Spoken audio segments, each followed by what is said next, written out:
The path around the island was a ring of pale stone, worn smooth by the feet of pilgrims and the patient tide. Mara walked it at dawn, when the sea was a sheet of hammered silver and the gulls cut quiet circles above the cliffs. She had come to finish something she couldn't quite name.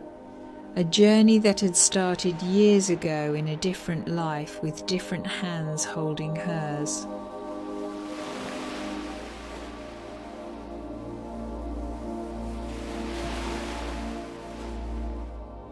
At the highest point of the loop stood a weathered archway built from the same stone as the path.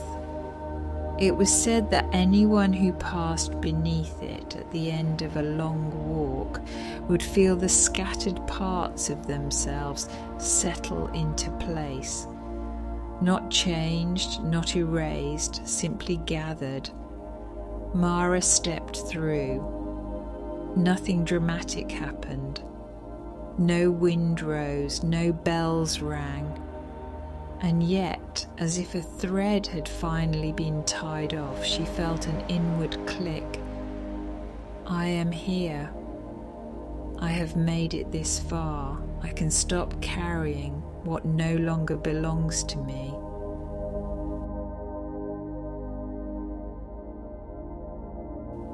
On the far side of the arch, tucked into a cleft in the rock, lay a small clay bowl. Inside it rested a single coin the size of her thumbnail, warm as if it had been held moments ago. It was plain, no crest, no date, just a bright circle that caught the first sun. Beside it, a few grains of soil clung to the rim, and a sprig of rosemary had been pressed into the earth like a promise.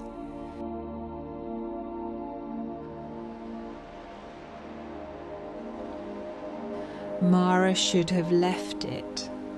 The island had its own rules, and she was only a visitor. But the coin seemed less like a temptation than an invitation, something solid she could accept without begging permission.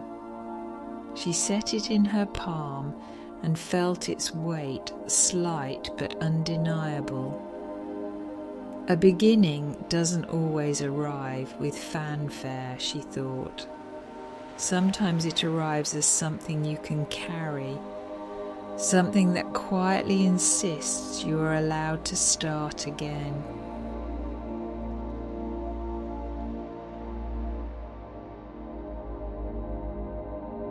From the cliff edge she could see the bay, and beyond it the long line where sea became sky.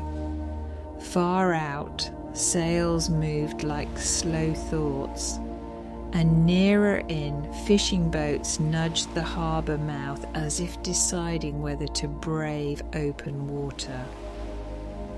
Mara imagined her own life as one of those boats, already launched, already floating, even if the destination hadn't taken shape. The idea steadied her. She didn't need proof that things were happening. She only needed to keep her gaze forward and trust the momentum she'd already set in motion.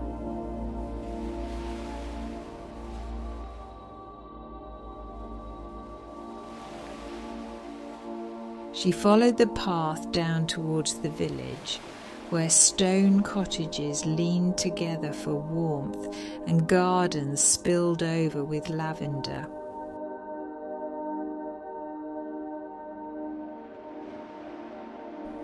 Outside one gate, two children were trading small gifts: a smooth shell for a ribbon, a piece of sea glass for a sweet. They spoke in the serious, bright way children do, as if generosity was simply the natural order of the world.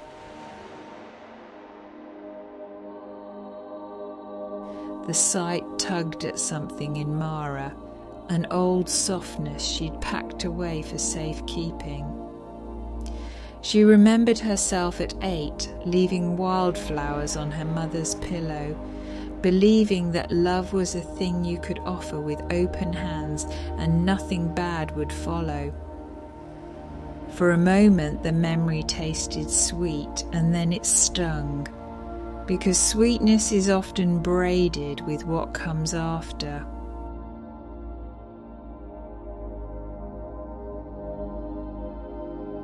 At the end of the lane was a narrow shop that sold candles and salt and postcards that never quite captured the sea. Mara stepped inside only to escape the wind, but a familiar scent met her, orange peel and smoke. It was the same scent her father used to carry on his coat sleeves when he came home late, years after apologies had stopped being offered like they meant anything.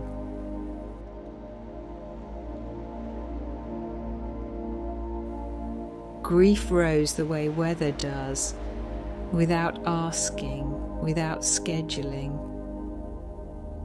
She stood between shelves of wax and twine, letting it move through her chest.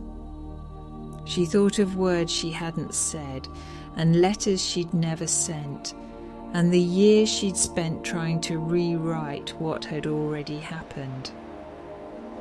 Regret, she realized, wasn't a punishment. It was a witness.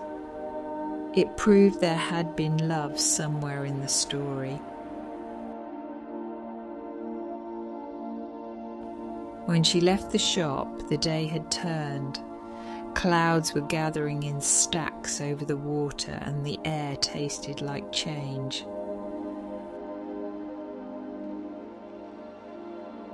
Mara walked to the harbour wall and watched the tide pull outward, exposing slick rocks and quiet pools.